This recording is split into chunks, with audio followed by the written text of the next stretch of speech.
All right, so welcome to the Maley Way. I'm your host, Jim Maley. I am here with Anna Fetterman, and it's hard for me to say that. We were just talking about this. I know her as Anna Nuzzo, and by I was friends with her brother, but we had Bridget McGuire on here, and I kind of told Bridget the same thing, like, I was scared to talk to anyone, but specifically girls who were older than me. So I might have just said like hi a couple times, but I was around Anna a lot because I was at the Nuzzo's house a lot. Mm-hmm. And I think it's kind of funny, like we haven't seen each other in 25 years. I saw you the other day, like, a month ago.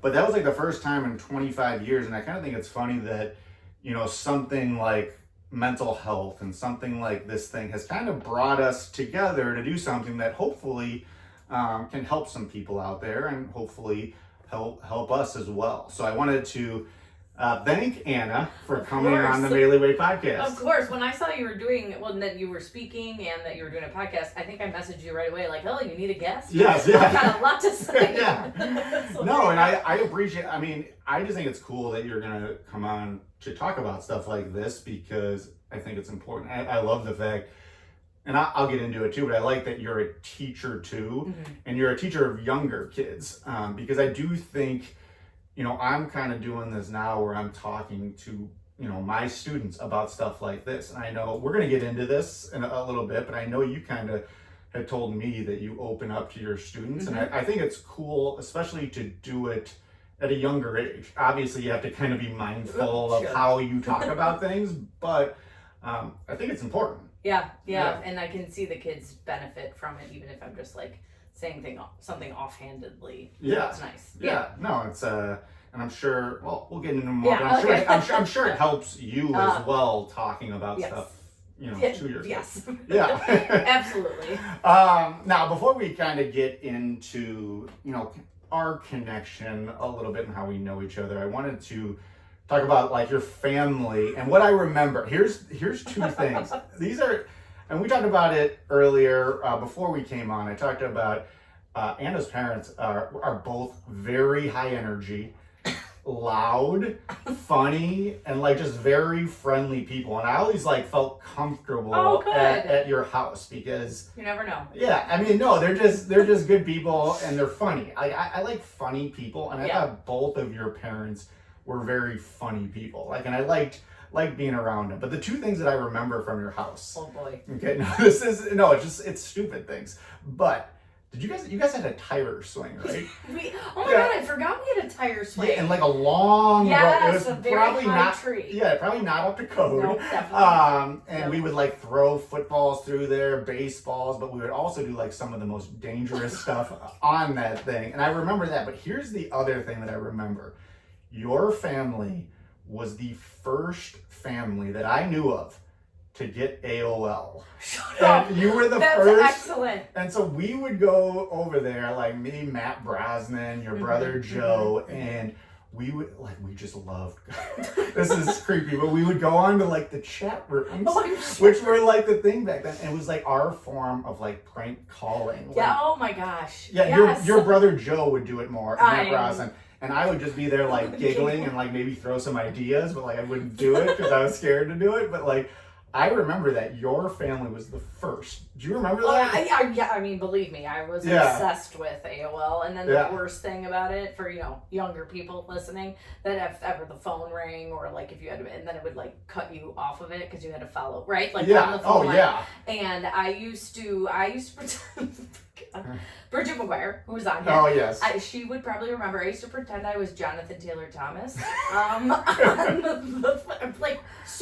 you think about that now. Oh, yeah. The good thing it was like the 90s. It was like Catfish. The original Catfish. Yeah. Yes, and so I know, exactly what you're saying, and I can also guarantee my brother was probably yes, just But like, I don't remember another family like you were the first. And then I think I went home and I told my dad, I was like, "There's this thing. It's like the internet. It's amazing. We gotta get it." And like, we got it maybe like a year later. But I remember your family being the first. My dad does like to be like, knowing the cool stuff. And, so I guess he really did on that one. So because my mom was probably like, I doubt it that we need it. I mean, we even were sorry, it's a sidetrack, but a lot of my friends still didn't like have cable and stuff like that. Like my cousin, who was my best friend, she didn't get cable till they were like in high school, so they would get so excited when they would come to our house and we had cable, and I was kind of like, really? Like, what do you watch? Yeah. It's just like, that's a very John Nuzzo thing. Well, okay, so the reason why I brought that up is because that's like two of the things that I remember from being with your brother and at your house. And I do, like I said, I do remember you being there. I do remember you had like the curly hair. You were a little older than me, and like, again, I didn't know much about you because I refuse to talk to anyone.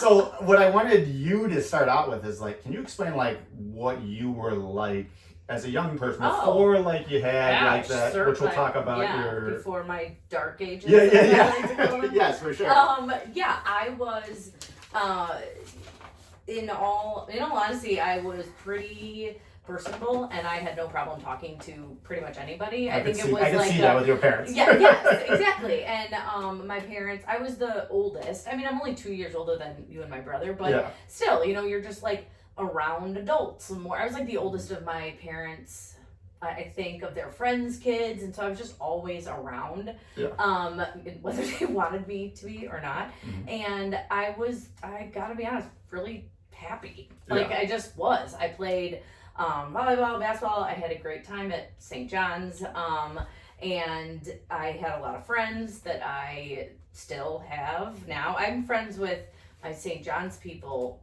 I don't have any. No, I'm sorry. I do talk to some people from NAS. I went to NAS, but not in a way that I actually am like have a true friendship with them, with my St. John's people. Mm-hmm. And I'm trying to think of, so then I also started doing theater, because theater is like my thing still. Mm-hmm. Now it's back, but I remember if you ever saw You're a Good Man, Charlie Brown when you were in 6th grade. I'm sure I did.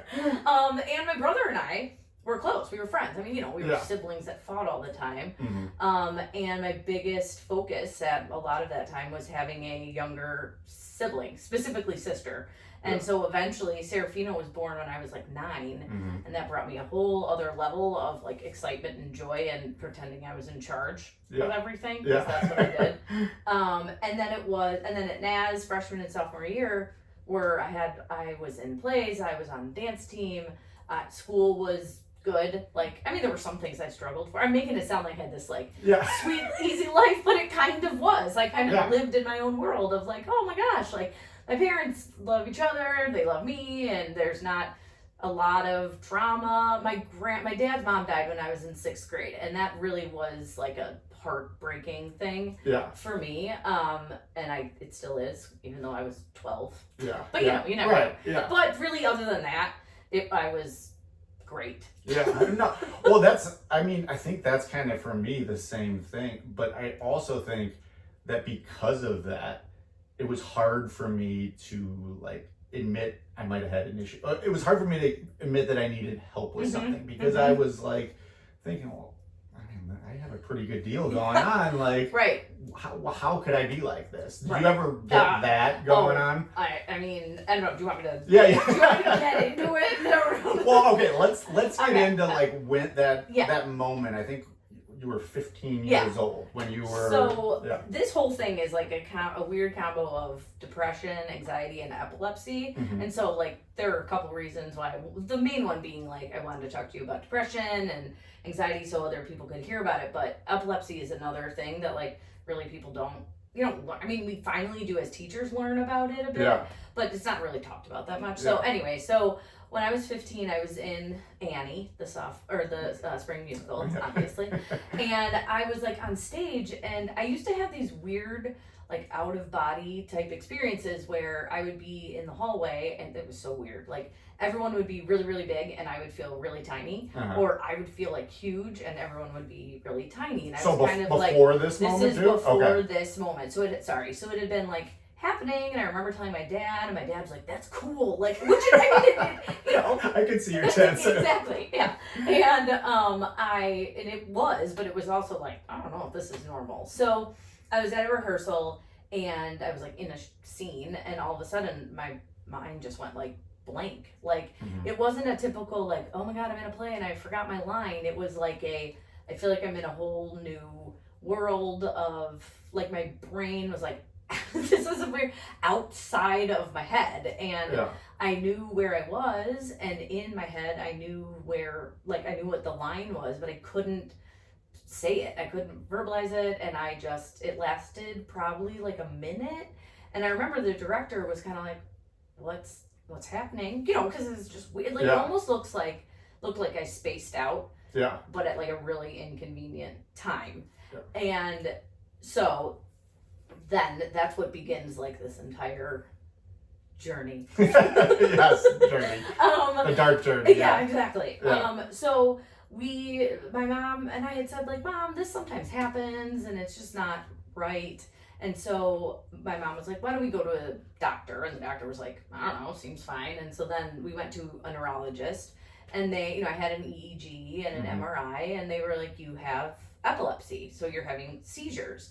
And then we got a second opinion, because that's what you do. It's like, really, I mean, this is 2001, no, not, 1990s, it doesn't matter. Seven, it was the 90s. Epilepsy really was not and so we got a second opinion at Children's, and they were like, yeah, you have epilepsy.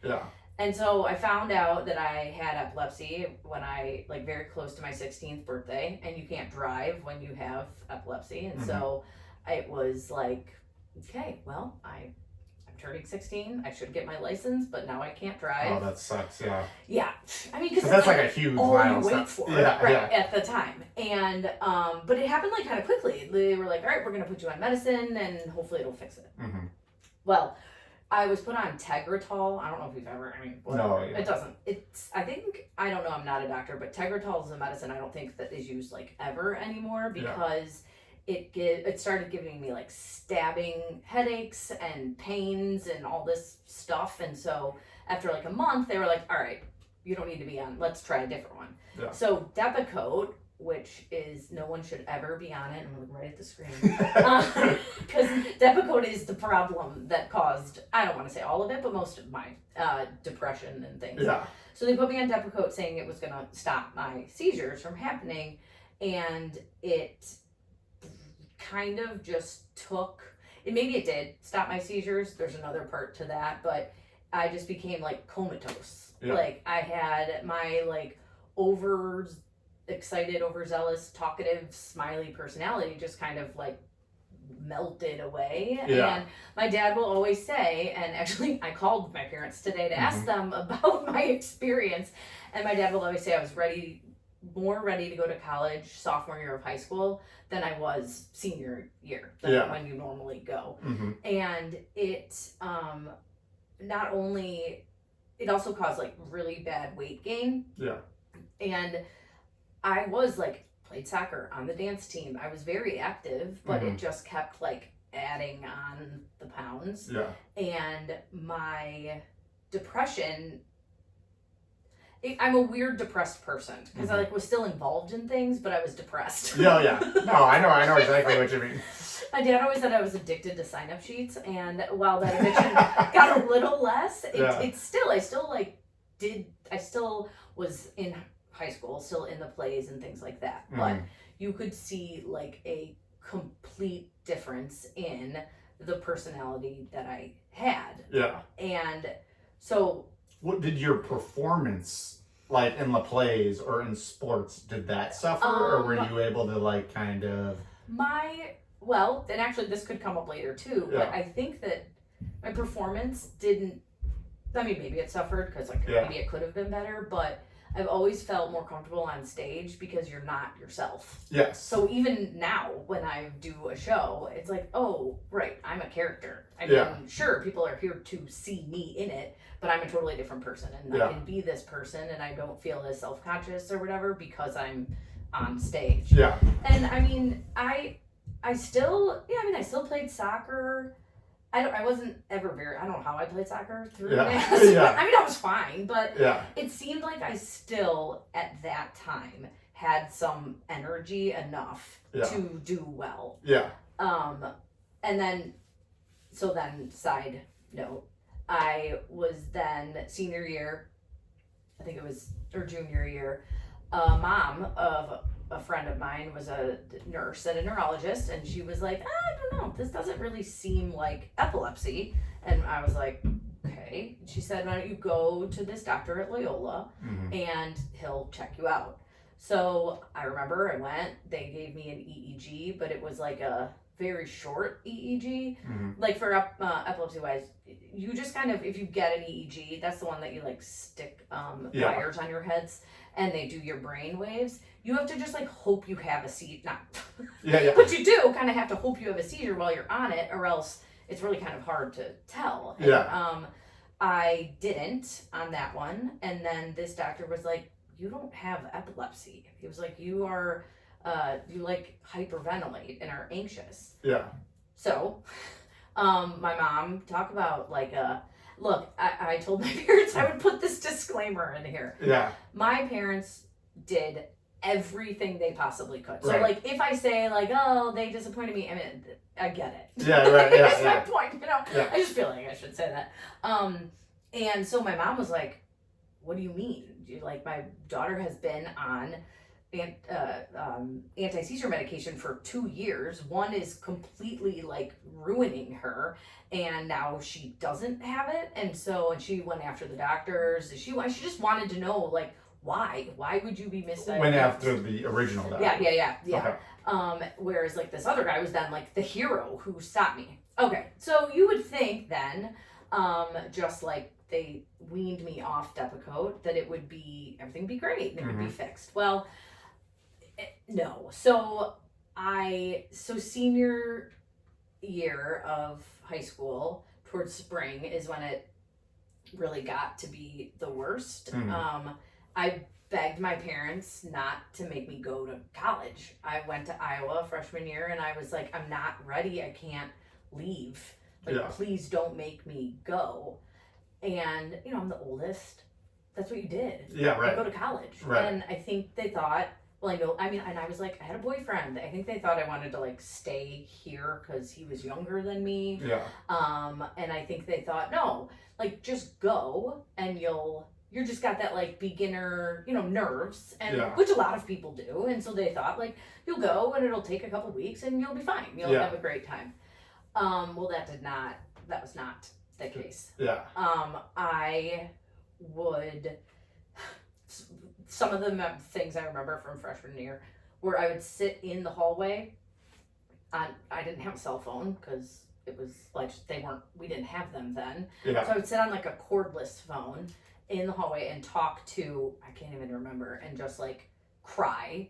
And then one of my mom's best friends was like, if you ever feel upset and you need to cry, go take a shower. There you go. And so I took a lot of showers because I cried all the time, just, and knew I shouldn't be there. And I begged my parents to be like, can I come home? I think it was like Labor Day weekend. And they were like, no, you can't come home.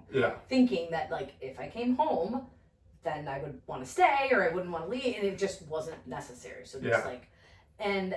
Well, before you, I wanted to interrupt you there just because I also want to do the disclaimer for your parents as well. Because it's the same thing, like, with my parents as well. Like, they didn't, I guess that's the reason why we're doing this. People didn't know, like, no one knew. No one knew anything about a lot of different things. Exactly. And that's why, like, sometimes I say stuff and, like, sometimes I feel like maybe even, like, my dad, like, he feels like he missed something. And I'm like, no, you didn't miss anything. Like, this just wasn't a thing. It wasn't talked about. It wasn't a thing. And the same thing with your parents, like, you know, they weren't like maliciously like, oh, no, you gotta stay. Exactly. You know what I mean? Like they thought they were doing what was right with what they had. Yes. Which is why we're doing this. So proceed. No, I just wanted to say that. I mean, that's right. And I eventually get lucky. I mean, in a way that actually my dad and his two sisters, at least one of them, were in therapy for like a long time before it was like cool. Yeah. And my dad used to say when they so started he was telling like me, his AOL before AOL was cool. Yes, that's exactly. And he used to say like, look, like you get to talk about yourself for like 50 minutes and nobody interrupts you. He's like, that's why it's so great. And I was like, yeah, okay, I can see that. Yeah. And I had started therapy at my senior year of high school, a little bit. But then when I went away, I didn't, you know, you're in college. Like, I don't know anybody. I don't know what I'm going to do, who I'm going to talk to. Yeah. And so and then this is what I'm talking about with the person that signs up for things. I didn't go to class because which is so weird when I think about it, but it just was, I didn't have the energy or I think mostly care about doing anything, specifically things that I thought might be hard, like statistics. Yeah. And I was like, and that's like the easy math class I guess you take in college, which I didn't know, but it was not easy. But I joined this traveling choir, the Newman Singers, and I wasn't a church person, but they were a church choir, and so in my like really rough depression stage, would travel to Florida, like on breaks and sing. And I think it was another part of at least I can do this one thing. Like I have this one talent or something that I felt at least positive about in my life that and that's why I did it. I think that I was able to escape just being stuck in my dorm room and not in Iowa. You didn't go to Iowa? I did not no. Iowa is quite the drinking I mean, I know a lot of people that did. Yes, and that was not my thing either. And so, but I got drunk. You just like get pulled into it. And so I then how did your depression, because what I always say is it manifests itself differently for different people. Like, what were you, looking back, what were the different, like, symptoms that, looking back, you can see now? A lot of it was just, like, self-hate. Yeah. Because I think deep down I knew that I could fix myself. And I had gained a lot of weight from the medicine. And you know, body shaming has always been a thing, and at least for me. And so I must have kept eating, because that's kind of sometimes how you deal with depression, right? And I definitely wasn't working out, and so it's impossible, right? Exactly. When you're like that low, right? That's why when people always say like I'm a teacher, PE teacher, I know exercise is great for you, but to me it's more of like prevention. As opposed to like when you're in like the deep state, like you're not even walking down the street. Yes. You're definitely not going to run a mile. And that's what my parents said. They were like, being like weight gain, that wasn't the source of your like problem. Like you weren't depressed because you were, I'm just going to say fat. Because you were fat. There was just so much more going on. So anyway, the crazy thoughts going inside my head about myself, about, I know, thinking so much like, you used to be fine. Like, what have you done? I had a hard time putting it together with the medicine and then the fake epilepsy, which we'll come to later. And so it was that. It was this is what's such an interesting question, because dependent upon the time in my life, it felt different. So now, did you know at this time what depression was? Like, because I always say, like, I had no idea. Like, you know what's also interesting about today? My son was going through a lot of random, like, old, like, Rubbermaid containers that my mom made me take at my house. Yeah. And he found all these like cards that I had gotten and emails and things that I had printed that were from this time in my life. And it was like, September 2000. And it was one from my aunt that said something to the effect of, look, like, you're depressed. Like, this is what depression is. Yeah. And so I was lucky that I had my aunt, my dad's sister, who felt comfortable enough to just straight up tell me what my problem was. That's awesome. Yes. Yeah. Yes.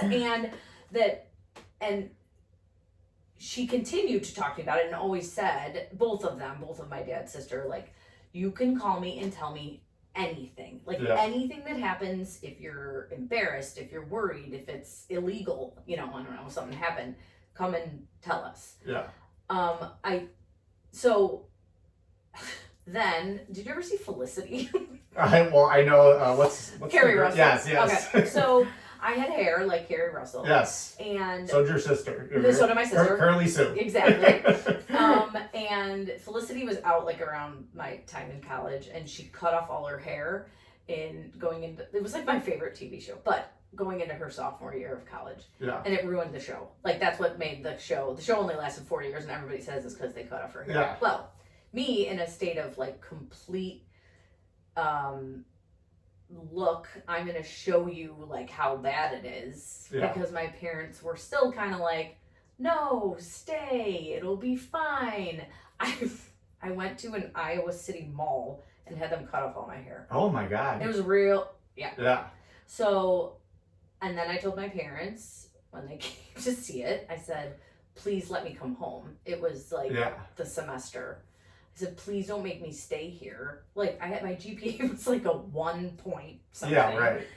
Because I didn't go to class and I didn't study. So, now at that time, because this is what I always said, the worst part for depression for me is I couldn't think clearly and make decisions.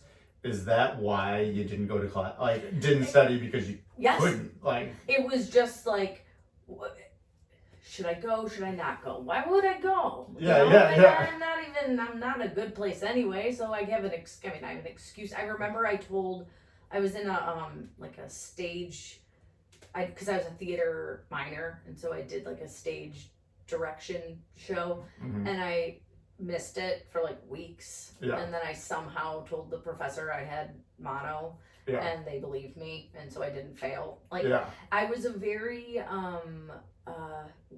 like a criminal, not a criminal. I like told a lot of fake stories because I didn't want people to actually think I was depressed or that I had all of these crazy thoughts going through my brain. Well, your acting background probably, because I would say I became a very good actor. Like, that's a good point. During that time, and I feel like that probably it hurt you because it helped you But it helped. Yeah, it helped you disguise it. That's exactly right. Yeah. And my parents were like, no, you can't come home. You're gonna finish out the year, and they'll tell you now that they should have let me come home. But, they didn't, and so I stayed, and it didn't get better. I actually think I could have cried. I could have filled buckets of pails of things with tears just because that's where I was. And I had made one good friend, and she left at the semester, which was and moved back to Arizona, where she was from. And so that's probably why I also wanted to go, because it was like, what am I doing here, And then, though, when the summer came, I got to come home, but appropriately, I shouldn't say the S hit the fan, but it did. Because it started to be, I didn't think that my parents understood how bad it was, how bad my depression and just my mental health in general. And I mean, it could have been anxiety. I don't know. Anxiety wasn't even a thing yet, I don't think. And so it was just mostly that I was sad all the time. And I did I'm sorry, it's not. I have to say, as you said in the beginning, especially my dad, comedy, it plays a role in everything. So laughing is sometimes. I'm a big dark comedy fan too. So go ahead.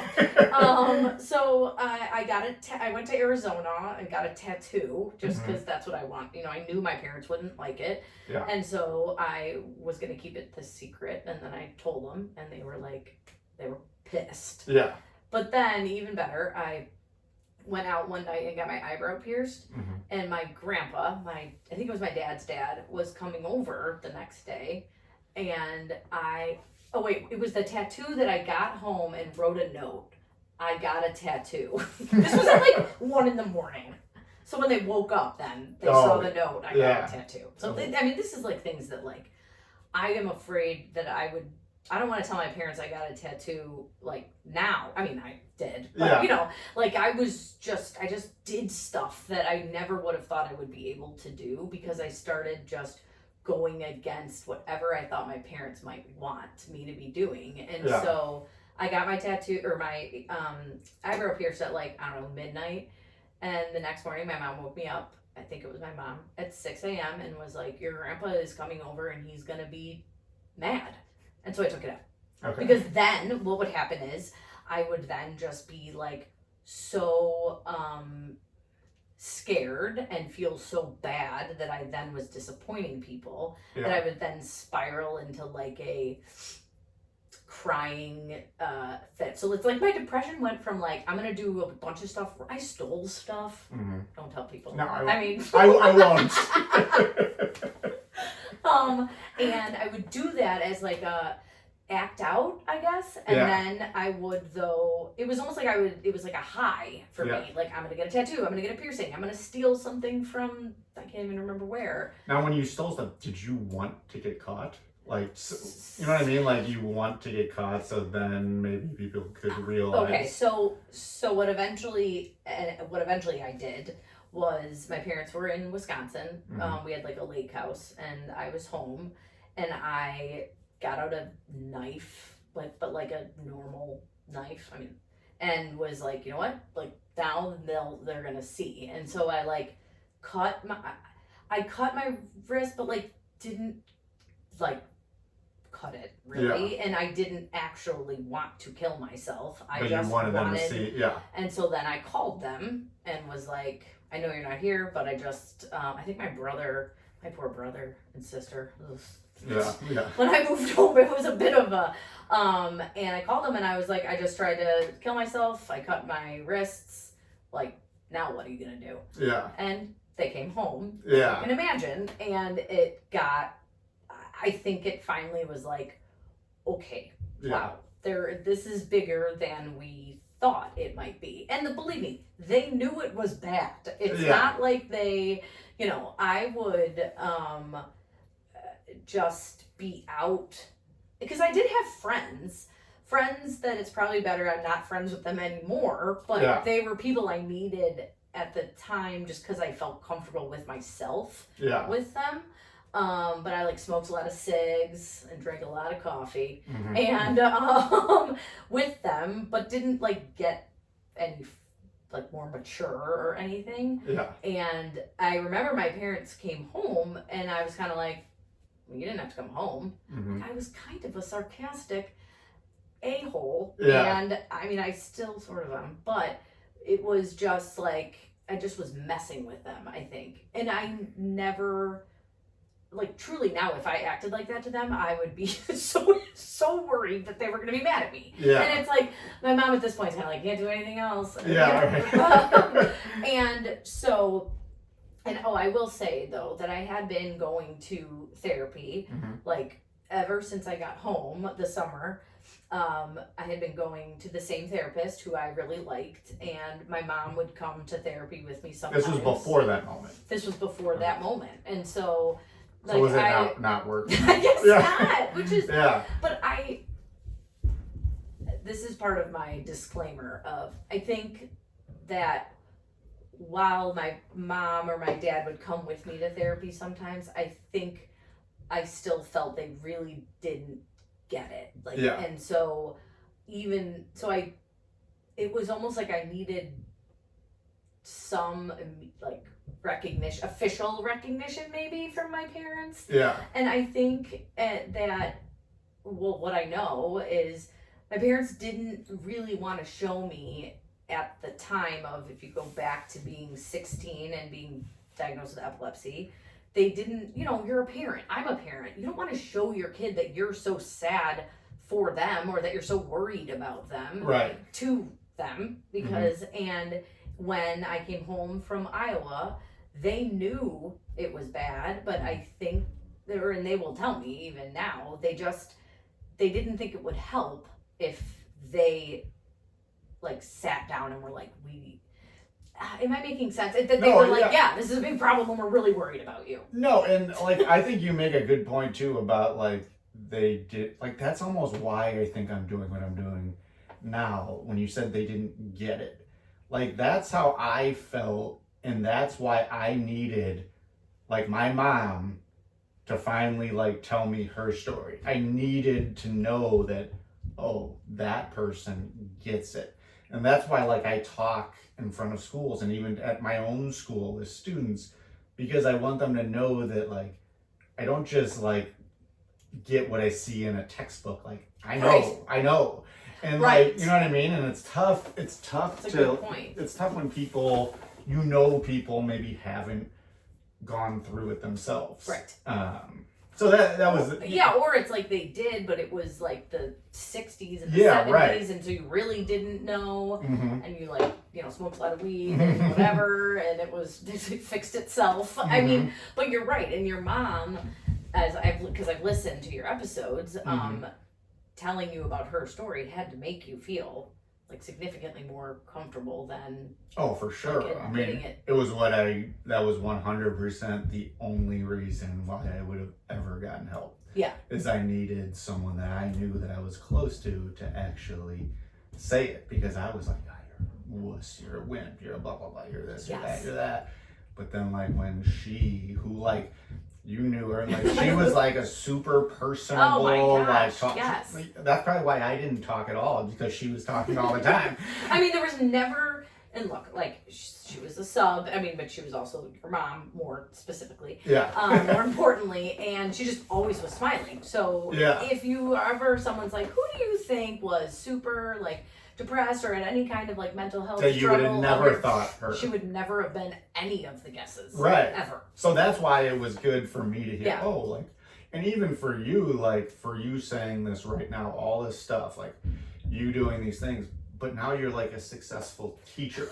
So right. I think that it's important for people to see, like, yeah, you could have had some really bad times, but you can figure it out. Well, and I think that is, and I will say, I talk about the epilepsy part more with my students than the like depression or mental health part. But there are and I teach electives, so I used to teach social studies, but teaching electives is a lot more chill, and I can have, I don't teach all the kids in the school, but you can have a more like, not that you can't have a fun, personable relationship with the student when you teach social studies, because I still did that a bit. But when you have like smaller classes and it's a photography class or a podcast class, you all, not all, but most of you feel more comfortable just in more of a conversational way. Yeah. And so if something like depression or mental health were to come up,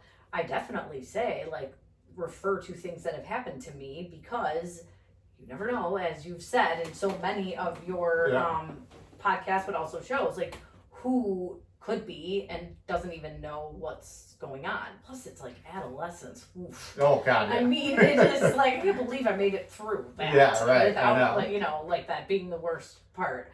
But so. Well, how did you? So you were at that low point. Yeah.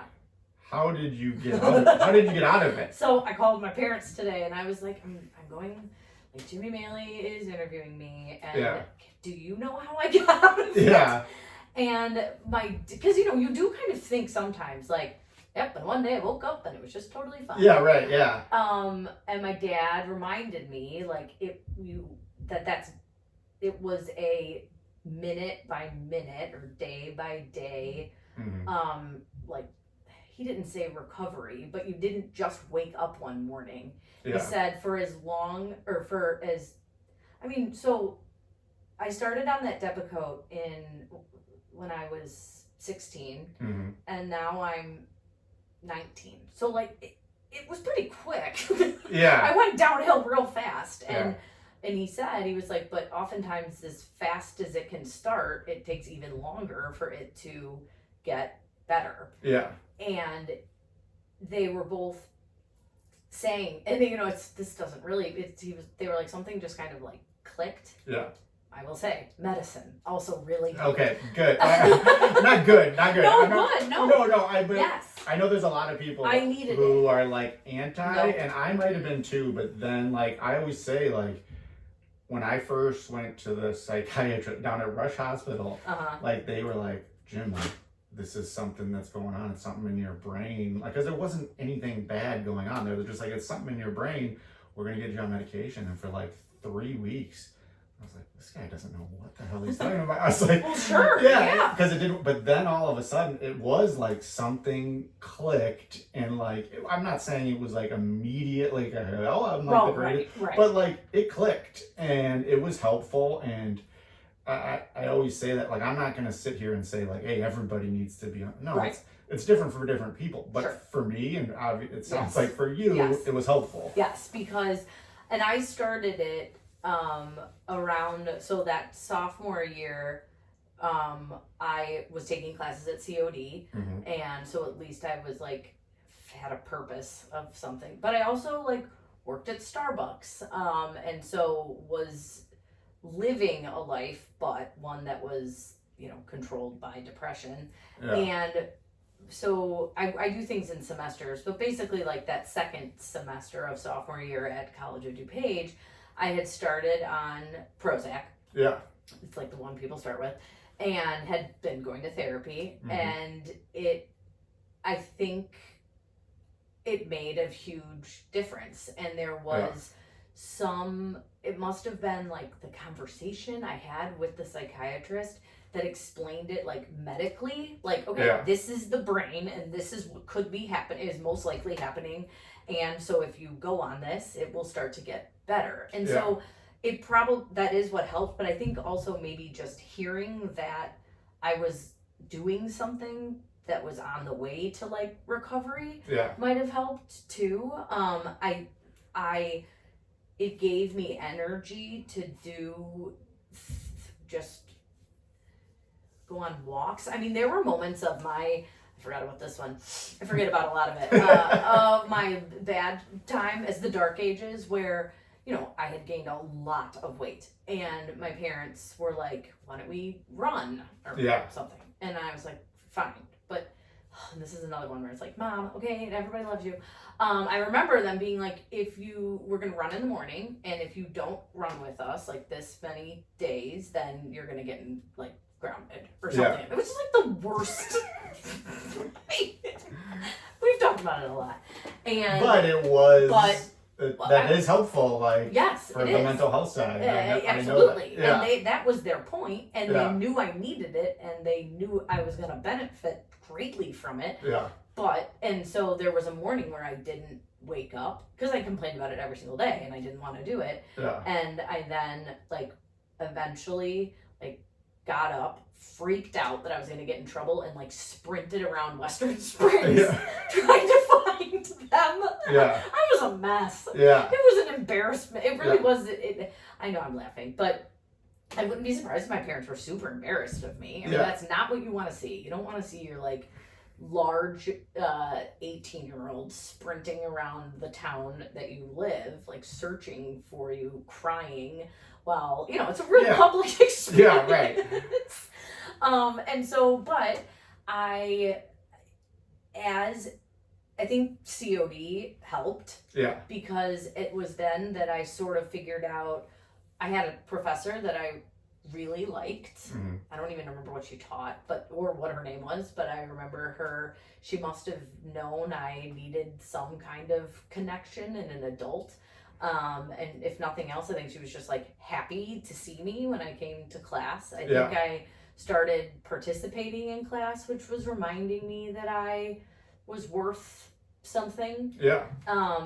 And then right around that time, I just kind of said to myself, look, like, you got to get it together. Like, this is not.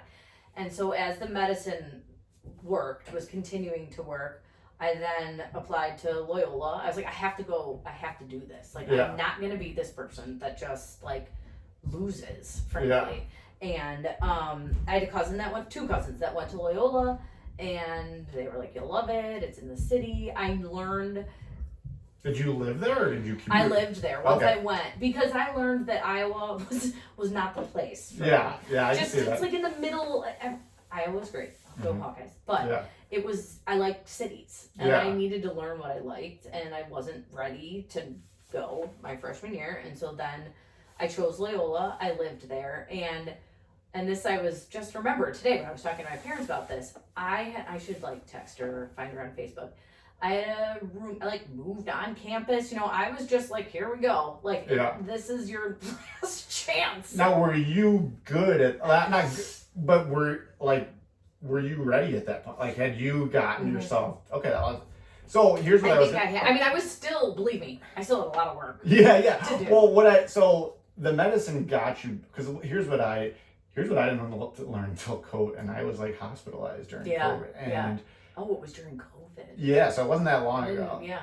And because what would happen is, like, I would get on medicine, or like I'd switch medicine, and it would get me better. Yeah. But then, like, I would just do the same stuff.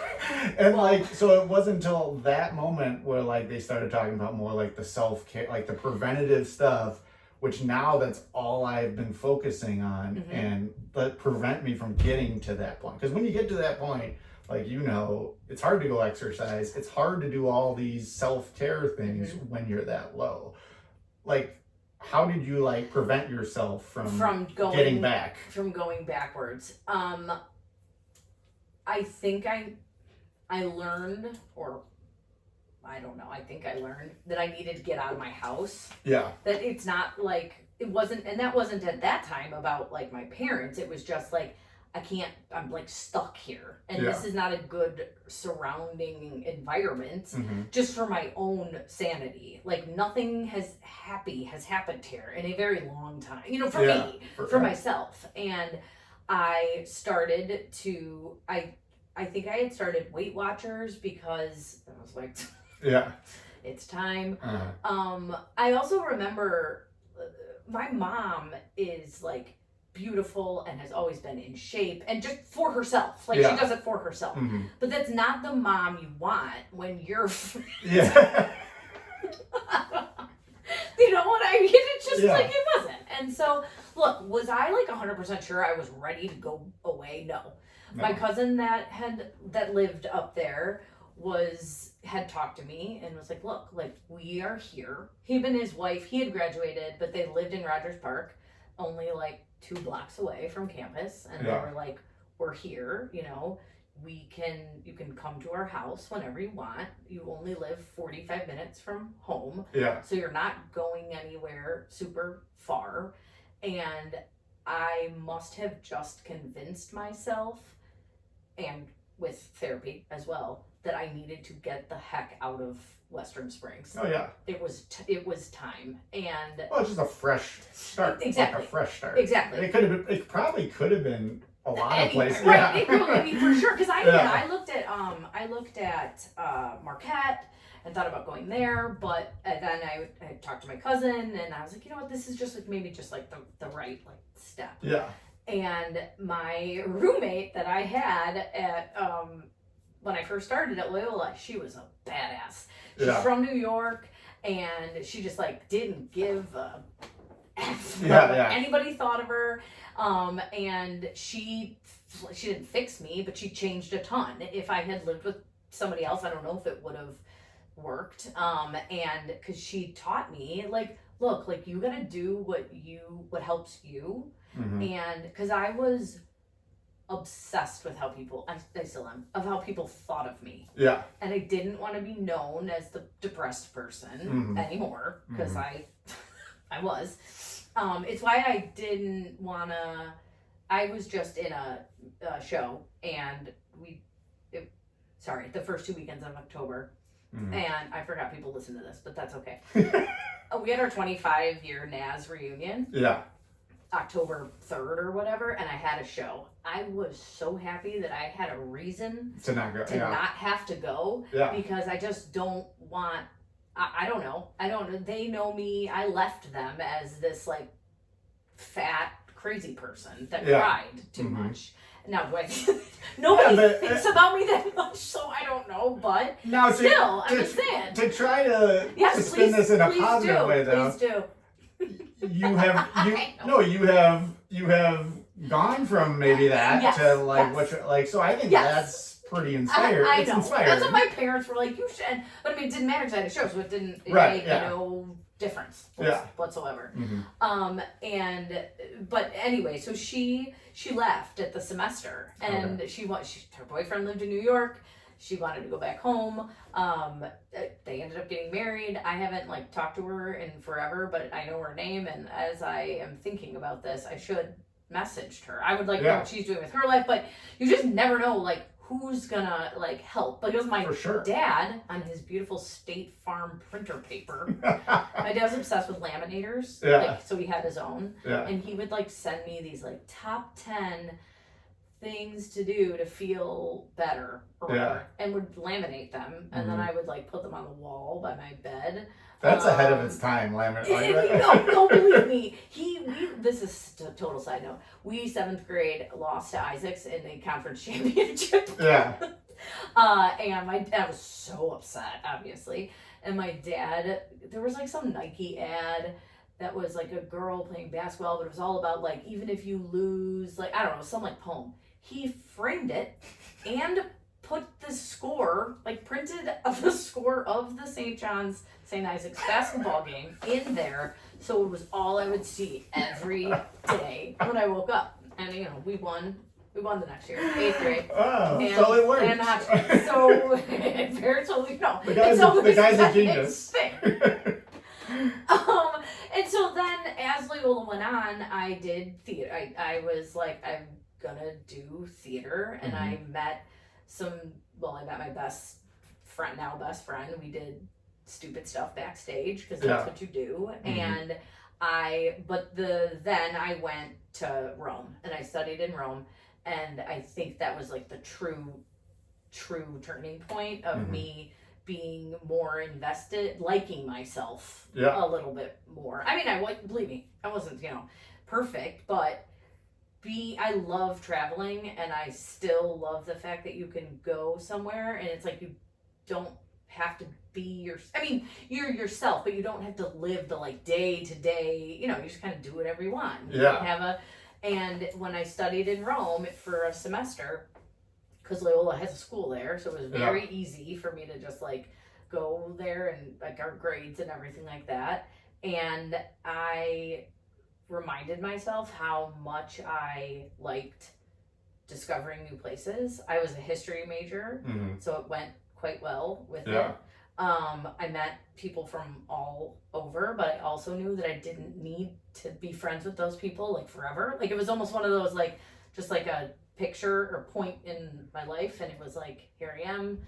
This is like, I'm so proud of myself that I started to finally see like, wow, you were in a real bad spot for a long time, and now here you are in Rome and going to I went to so many different places, and it let me I graduated a semester late from Loyola. I wasn't proud of myself that I didn't graduate on time, but who like, cares? I wish I would have graduated like 3 years late to stay there. Seriously, that's kind of and I was still on medicine, and I was still in therapy. I was never. But like you were doing well. Yes. Now let me ask you this with the Loyola, and this might just be me talking. So when I was at Holy Cross, it was a Jesuit school. And like the messaging was always men and women for others. Like, did they talk about that at Loyola? Yeah, I'm a big fan of the Jesuits. Yeah. And sorry, go ahead. No, I mean, I feel like that was one of the reasons why, at first, I always say this, like, I was a trader. And, like, that has nothing to do with men and women. But, like, my goal was, like, all right, I'm going to make $1 bajillion and then try to help out some other people with money. And, like, I knew that was... Oh, my God, wait a second. When you said trader... Yeah. No. This is where my mind went. Because did you start at Holy Cross? No. I started at Northwestern. I thought you meant, like... I was at Holy Cross, I was a trader. No. Because that's where my... Okay, a trader. Got it. Yep. No, so I became a trader.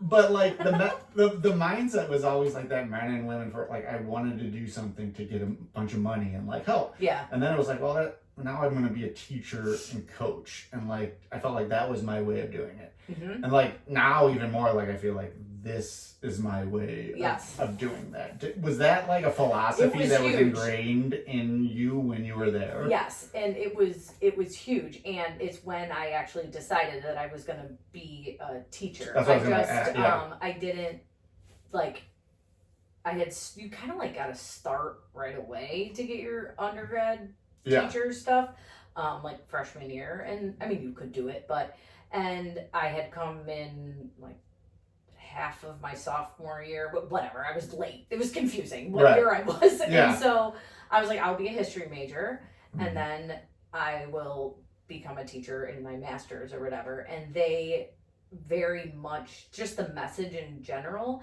and I, like, didn't go to mass or anything. Well, I feel like the Jesuits don't, like, push the, like, nope.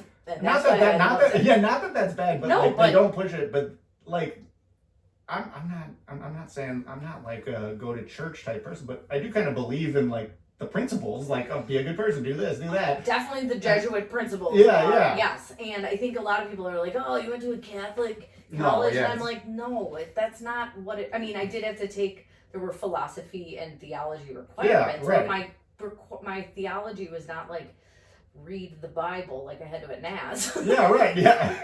It was, you could take any kind of theology. Like, I took Intro to Islam. Yes. At a Catholic. And I quite liked that I had to take those classes, because I wouldn't have picked classes like that, just because I definitely wouldn't have picked philosophy classes. Yeah. I also didn't love them, but that was just because they were hard and confusing to me. But anyway, and so yes, their general message of simply doing good things for others played a role, well, and still does, and did in it connected so much. Like, my dad, State Farm is like runs or does the Special Olympics, and so my dad works for State Farm, and so my whole life we were volunteers at the Special Olympics in, like, the regional ways, but, like, then would go to state and volunteer at the Special Olympics there, and so I need that, and I was always thankful that we did that as kids, and then it, like, Loyola had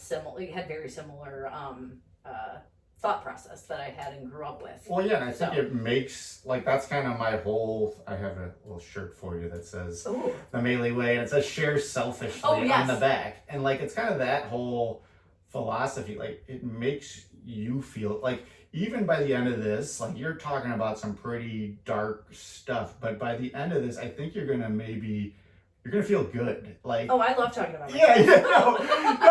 But you're gonna feel good knowing that you're trying to do something to maybe help someone else out without a doubt, listening. And I think that's kind of that whole Jesuit philosophy of men and women for others. It is. Yeah. And I mean, my professors I had they weren't all perfect, but they all, like, sent that same message, and so Loyola does a good. Well, Sister Jean.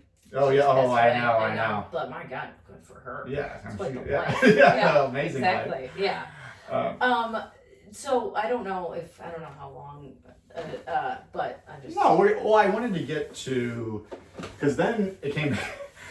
I don't mean to laugh at all, but it came back that you did have epilepsy. Yeah. Okay, so this is the second half of the insanity. At least I had gone through another whole chunk of stuff first. But so I, like, graduate, I started working at McClure in Western Springs. I started running. I mean, it was really like when I hit, like, at McClure 19 years ago that I really started to, like, come totally back into myself. Like, I like working there, and I ran with the teachers that were there, and I became comfortable and felt wanted, and I still do. And then I met my husband, and he's great at Lottie's. You ever been to Lottie's? I have been to Lottie's, yeah. Our dog's name is Lottie. That's a side note. But all of a sudden I started having these weird like feelings again in my head about I kind of feel like out of place or out in space. And I was also, though my husband and I got married, I was going excuse me, through IVF to have a kid, because it took us a really long time. And so it had been like 3 years, 2.5 years till I got pregnant. Yeah. And then at my toward the end of my second trimester, it's not funny, but my husband woke me up in the middle of the night and was like, I think you had a seizure. And I had never, from what I knew, had like a full grand mal is what they used to be called, seizures. Yeah. Like shake and everything. My seizures were always, or the ones that I didn't have, but I did, were focal seizures. So it's like the ones where you look like you're spacing out for a little bit. And so he was very scared. Yeah. He was like, I was pregnant. He's like, I think we need to go to the emergency room. And now, could the pregnency or the IVF, could that trigger that? Was all something that came into play as I started to discover more. But like when he said we had to go to the hospital, I like got dressed, went to the bathroom, started putting on makeup. He was like, no, what are you? And I don't even like put on makeup half the time. Yeah. He's like, no, we have to go. Yeah. And so it was like, yes, you had a seizure. I mean, they can't do anything for you in the ER. It's just like, yep, you had a big one. So I had already thought about going to a neurologist because of the out-of-body type experiences that I was having. And so that made me think like, yep, I probably should. So I talked to my OB, and she said, yeah, I mean, yes, hormones can do things like that, but it's not common, but it can be. And I somehow got into like the top epilepsy doctor at Northwestern. Yeah. And in a longer story short, I had EEGs, I had an MRI, and he was like, yeah, you were born with a lesion on your amygdala, and so you've had it since you were born. No, okay. It's not, but I mean, now your mom has to go. Your mom has to go back. My mom, when I called my mom and told her, I mean, talk about like the whirlwind of like, I mean, it was like her goal for so long to find, not to like sue them, destroy but to tell the person how much they messed with someone's life, and then but they were right. They were right. I mean, now. What? So here's what I think I asked you this when we first talked on the phone, and I forget what your answer was. But was it the advancement in technology that they were able to then see it at that time? Because how many years later was that? So I was on a, hang on, so let's see, at 18 is when they told me I didn't have it. It was like 10 or 11 years. So that's what I'm wondering, like if maybe that's a good question. They didn't have the ability to see. I should ask my doctor that. Because wouldn't they have been able to see? Yeah. Well, which is like where my mom starts to be like, did I not ask the right questions about the MRI? Like, who is because there weren't individual MRIs done. Like, even though I had a second opinion, they both read the same MRI results and EEG results, which was weird. Yeah. That upset my mom. And so, but Dr. Shule from Northwestern, I mean, he wasn't like, he's just a very he's great. And he's like, I mean, yeah, like it's been there this whole time. God. And your amygdala, a lot of it made me start to feel a lot better, because your amygdala you have two of them, and it's part of fear comes from amygdalas, but also like mental health, like social and like things like that. That's okay. That is what I was going to ask you. I know this is kind of dark, but like, whatever. I think you kind of are alluding to it. Were you almost not happy? Well, were you almost happy that you had a reason? Yep. Yeah. Because sometimes like I would think that I would be like, I don't know. I just like, and this is horrible to think. I'd be like, I want cancer. So there'd be a reason that I'm feeling this way, or there's some sort of reason. Without a doubt. Yeah. was happy for so many reasons. It was like, okay, thank God I figured out that like most people don't have these weird out of body / space. I could be in the middle of a conversation with you right now. And I could just completely like stare into space and maybe talk, but not really. And I, as a teacher, it's hard to like notice because kids space out. I mean, people space out, you know. But so it's hard when you're a teacher if someone says like, this student has epilepsy, this is the kind of seizures they have, look out for it. It's not really something that unless you have like a big one, it's hard for someone to know. And so I always talk to teachers about that. And this is why I always say epilepsy type stuff in my classes, especially when I know, like I've had kids that like on their, records or whatever, it says they have epilepsy. And I'm very good at just sort of like getting the topic in for like any random, reason. Like one of them, I had a kid with epilepsy in my class. I never talked to them about it, but we do 3D printing in one of my classes, and I 3D printed this like brain. And a bunch of kids were like, "Why do you have this? Like, is this your brain?" Blah blah blah. And I was like, "Well, I have epilepsy." Or they asked me about my tattoo. Like I have epilepsy, and so it just helps me remember and whatever. And I could see the kid. He's like a quieter kid. Oh, for sure. He just kind of looked at me, and I was like, we had like an epilepsy moment. And it was, but so. And it probably helps. It helps that you can help, but then maybe you talking about it can help the kids be like, oh, Miss Fetterman, like you're having it right. Yes, it's true. And this just recently, because I go to a walk, Ella's race for a friend whose daughter has like very severe epilepsy. And I saw a student there. And so then at school the next day, she was like, "Oh, I saw you at the thing. Like, why were you there?" And I was like, "Oh, I have epilepsy." And then this other kid was like, "My cousin has epilepsy." I was like, "Get out!" And so they want to talk about it because it's a fascinating, and you have something in common now with your teacher. And So, but what ended up happening was, I told them about Depakote, like that one medicine I was on, and he was like, "No, like people they've come a long way since giving anyone Depakote." And so the first medicine though they gave me was Keppra, which works for a lot of people, but it sort of just like started to like zone me out and take away, and I was like, I don't care if this stops me from having focal seizures. I want to be like myself. For sure, And so they had tried a bunch of different kinds, and they didn't work. And he was like, I want to tell a story. I'm not gonna. This is a political thing, but it's because it just reminded me of something. So I had the big seizure when I was pregnant. Then I had my son.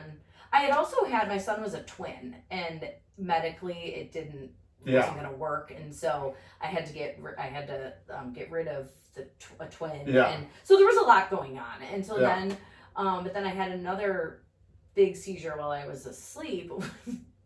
We were in Arizona, and it was after the Clinton-Trump election, whatever, and Jeff called the ambulance when I had one, even though he knew there was not going to really be anything they could do. But we were like in Arizona randomly, whatever. And the reason I say this is because when they got there, they were like, "What's your name?" And I said Anna Nuzzo, my maiden name. And they were like, "Who's president?" And I said Obama. And they said, "Try again." And then it took me like 3 seconds, and I said, I don't know why I whispered that, Trump. And it just was, you never know what's going to come out of your head. Whatever. So anyway, but they tried. It's funny that you said that. Somebody else told me a very similar story, and it wasn't you, but the same thing about how they had to, like, they were getting someone asked them who the president or who something was. That's great. Go ahead. Well, because then, and we can go into it or not, they had tried a bunch of different combos. They didn't work. And my doctor was like, "Look, like the only chance you have now of not having them is to get your amygdala removed." And it's funny when you're like, I just like trusted him so much, and I was like, okay. And he was like, well, you're gonna have to have like brain surgery, and my husband was like, let's go to another opinion. So we went to Mayo in Minnesota, and they said the exact same thing. They were like, look, like this is the situation. If medicine isn't working, then removing the lesion is like kind of the best chance that you have. I'm pointing because of where it was, and I just really trust doctors. Yeah. Because as my dad says, well, they might not know everything. They know a lot more than I do. Yeah, and, right. You know, whatever, stuff like that. And so I did end up then having, there's a lot of things that go into it. Like I had to have an internal EEG because they really want to, so they like drill holes in stuff in your skull. And put the wires in there to get like very close to where it is. And I did a good job and had lots of seizures. Yeah. And you timed it up right. Exactly, I really did. And then they so then they opened me up, and and they tried to take out my whole amygdala, because they're like your kidneys. Is it your kidney? You only need one? No. Yes, kidney you only okay. need one. Yeah. You really only need one. Yeah. And so then they removed it. They didn't get the whole thing. I'm like how I'm just like, whatever, you know. But when they take something like that out, it does serve a purpose. And so my word retrieval, which I'm very proud of myself because it's only happened to me like twice in this thing. Being like, what is the word I'm trying to say? Oh, I would have never noticed that. And it is a bit of like anxiety, but also attention. Okay. You just like your brain is it controls that. I mean everything, and so I'm definitely, my anxiety has always kind of been there a bit, and I've gone to therapy for it, and I have very good I'm not medicine, but I also have good, here we go, word training. Stuff I do to calm me down, whatever that word is for. And like deep breathing exercises and things. But it got worse when they took the amygdala out, just because it's interesting to see science. Now, what about the depression? Did you stay away from that? Yeah. To me, that's worth it. I mean, for sure. I would take the anxiety over the... Oh my God, any day. Yeah. Any day. I can live a very successful life with anxiety. Yeah. I have not gotten to the point where it has like, because it can be. It can be, Yeah, but I have not gotten to that. I just, I've taught myself how to just sort of get it to stop when I need it. You know, that, I don't know. How many years ago was that? Was my anxiety? No, the it was 2019. It was right before COVID. I was so lucky because they scheduled the surgery in 2019. If it had been a year, then I would have, because they didn't do like non-emergency surgery, so I would have had to wait even more with COVID. And so I don't know that math. It'll be 7 years. It'll be 7 years in June. Gotcha. Well, because I was doing some Facebook stalking. Like this was when we first started. So I saw the picture. Were you bald? Bald. So now so you didn't do it on purpose, like you did in college, right? When you sure. Well, and that was, I mean, my hair is like the most important thing to me. Yeah. And so when they had to shave your, they got to shave, because it's like from. But like everything came back, right? Mm-hmm. Like you can like see it in parts sometimes how I have my hair, but like never. I'm very lucky because I have long hair and it grew. I was mostly worried. So my hair is curly. I know it's not, but I was really worried that like hair would grow in straight then, because you don't know what happens when you. Yeah, right. And so that was, I was like very stressed out about it. You need the Felicity. You need the Felicity hair. Yes, I think it was the thing I was the most concerned about. Yeah. Like, my husband's like, not the depression, and I'm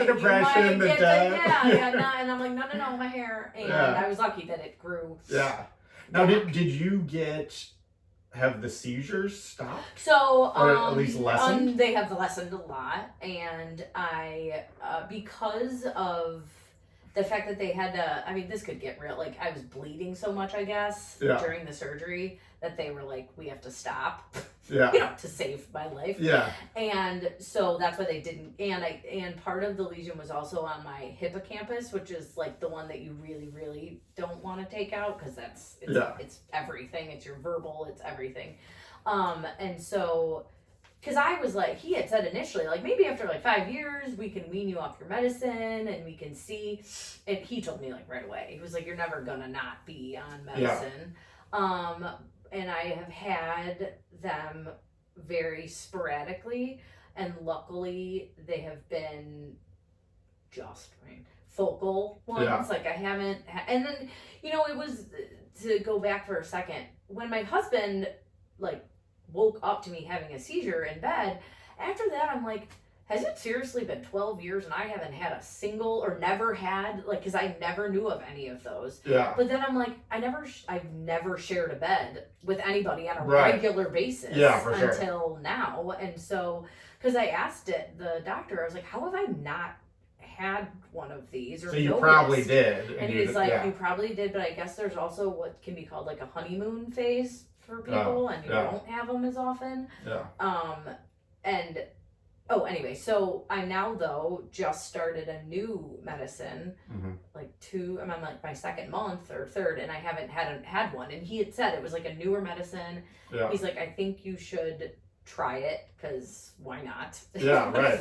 Yeah. And it doesn't like mess with my anxiety medicine or the other medicines. I take a lot of it. See, I'm really into it. Yeah. I mean, believe me, like there are other, like some people do medicinal weed for seizures. Yeah. Some people can get this, it's like a patch. It's not a patch, but it's that could have been fun. Yes, like he said, he's like, you just don't have the kind of epilepsy. If that will work. And I was like, okay, well, that stinks. Because that would have been, I could have really used that as an excuse, but it just wasn't. And so, I mean, the fact that my husband and my parents, well, and the rest of my family, but like in the Eli, my son was 3. Yeah. When I was like having brain surgeries. Well, that's what I was gonna say. So how what was the risk level there?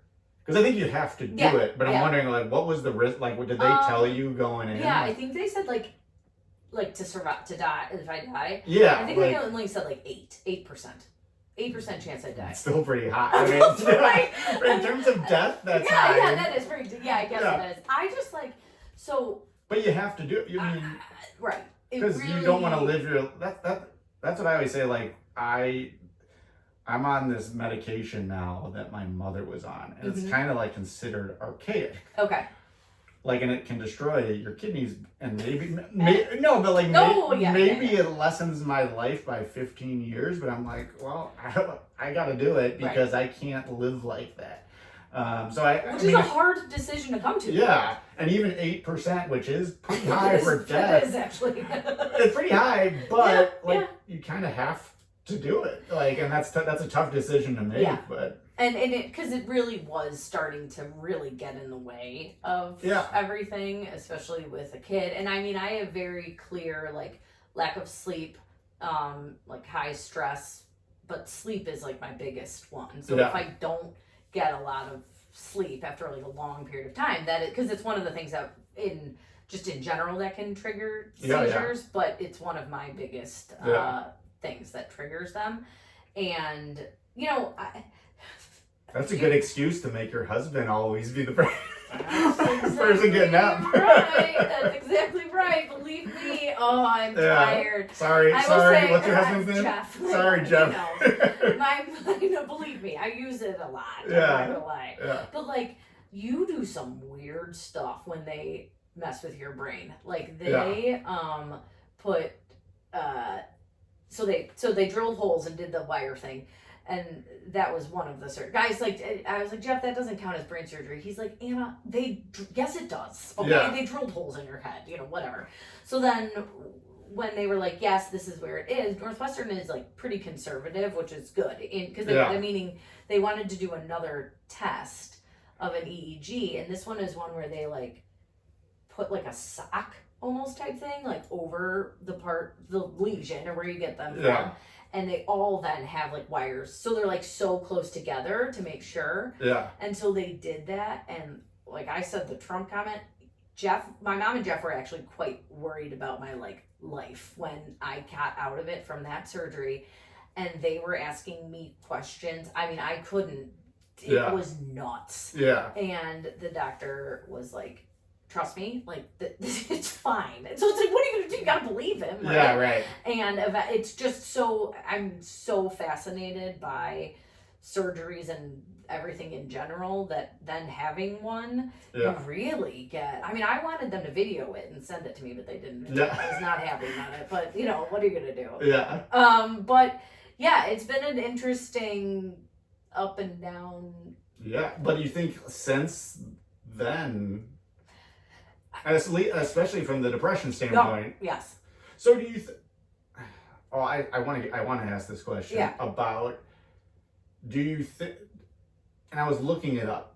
There is a link between epilepsy and depression. Yes. Because it's gone so, like you were saying, that was like one of the things that you were like, oh, well, this could have been the reason why I was having all that stuff going on.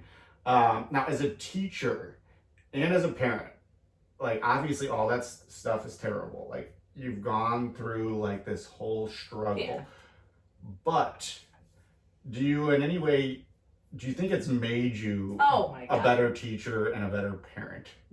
Yes. Okay. I don't really know what, I mean, look, I'm probably fine, but like if I think back to my like sophomore year of high school, like happy-go-lucky, like nothing bad ever happens person, like I probably would be a fine parent or teacher, but like to have such an up and down, crazy, because I can't think of another word to describe it. You could say crazy. Yeah, I mean, but I told Bridget, if you know any other crazies like me, just send them my way. I mean, seriously, and Bridget was around in my dark ages, so like, you know, but to not have gone through all of those things, I just wouldn't understand. Yeah. Especially teens. Yeah. And how much your brain changes and gets messed with and everything. Yeah. And then definitely as a parent, and I didn't understand how hard it was look, now I'm not gonna cry. No, you cry. But I've said it to them before. Like, I did not understand how hard it could have possibly been for my parents until I had my own kid. Right. Yeah. Because to me the whole time, and this has been, you know, now we got a daughter having brain surgery, right? Like, you know, and I'm your parent, and no matter how old I am, 43, and I was 30 whatever when I had brain surgery, they were still going to be really worried about it and concerned. And I definitely am a better parent. I'm also a better child. I will say. A better child, yeah. Do you know for how long, and even still a little bit now, but my mom told me to, you know, get over it kind of, how long I have felt that I just need to repeatedly apologize to my parents for the like total shit show that I caused over there, and like do things for them, whatever, and they're like, we're fine, okay, like. Now see, like Jeff, they should milk that. Exactly. Yeah, let's go. I'm sure my dad does. He does say things sometimes, but yes. And to answer your question, if I had just like skated along, I definitely wouldn't be the person I am, and I know I wouldn't be able to have the same message for kids, or at least I guess I really try to make them feel comfortable enough in any way about anything, and I say it repeatedly. I'm like, you know, guys, if you ever have something like going on or you want to talk about it, then you can. I was like, I'm not saying you have to. I'm not saying I'm the person that you should. But, and I mean, that just comes up in random, like, makerspace lessons and things like that. Well, I feel like, too, I don't know if you do this at all. Do you ever, like, I feel like you could be a very good advocate for other people with epilepsy. Do you ever, like, talk to other people with it? Or... You know, it's interesting. I've thought a lot about that. I've thought a lot about like, I want to give something back. Yeah. And I've thought a lot about, if nothing else, volunteering at the Epilepsy Foundation. Yeah. But I should go places. I should. No, I'm not saying. I'm just saying. Like, what I feel I'm like saying you is, could I be should good just with go it. sit in like the waiting room of a neurologist and like wait for an epilepsy patient to come and be like, "Oh, I want to talk about it." Yeah. I mean, because yes, I have found a couple of people who. Because I think it's like the thing that we were talking about. Like, if you have gone through it, like I know you have a lot of trust in doctors, and some people don't, but they would have. I feel like people trust someone who's gone through it, at least to get them in that. I have had, like I had said, I've had some students, and I'm in charge of the 8th grade trip to Washington, D.C. Yeah. And I have been forever when 130 kids go. But I have had at least 2 parents whose kids have epilepsy. Yeah. And want to talk to me before they go. And so right off the bat, I'm like, I just want to let you know that, like, I have epilepsy and whatever. They're like, oh my God. I mean, it just makes you feel so much better, obviously, especially when your kid is going to be with an adult who is very aware of it. But I did hear you saying something on, I can't remember which episode it was. I do wonder sometimes, because my epilepsy isn't that bad, I think something came up in one of your episodes where it was like, does someone who's got a kid who has epilepsy that is just like control, they're like a 2nd grade reading level, and like, do they really want to talk to me? I think so. I mean, I think it could, because it could be so much worse. Yeah, right. Like, yeah. I am a very active, functioning adult with epilepsy, which I guess is. But I think that's good for someone. It's good for someone to hear that. Yeah, I guess that's true. Yeah. I'm just trying to encourage you. No, thank you. I appreciate that, and I know that I should. I need to. Sometimes I make plans for myself and then I don't actually do them, but then when someone suggests it, I get a little better at it. Well, I'm just saying you talk about it really well, and I think people, you tell the story well. What I've found is that people love stories. They really do. That's how I teach now. Like, I'm telling stories all the time. Like, if I see something, I tell a story about another kid, blah, blah, blah. I much prefer that. Oh, yeah, for sure. Wait, has Yana called you yet? No, but I see him all the time because his daughter or his kids transferred to Highlands. Oh, Matt. I'm sorry. Oh, Mark. No, but I did just see him like 3 days ago for the first time in a long time at Highlands because McClure was playing over there. Yeah, my niece plays over there. Well, because we were talking, I can't remember if I told you, the 2 of us, about having you coming in to McClure. And then we were saying it's a junior high, and I know, like, you said some of your stuff might... Yeah, no, we can figure it out. But because he's the health teacher there, and so I'll tell him I saw you today, and then I should call you. Yeah, definitely. I would because it's just, like, as much as they love him, as you would love any Yana, they'd also like to hear somebody else talk about, things too. So. Yeah, no, I would love to do that. Yeah, because have you done a middle school?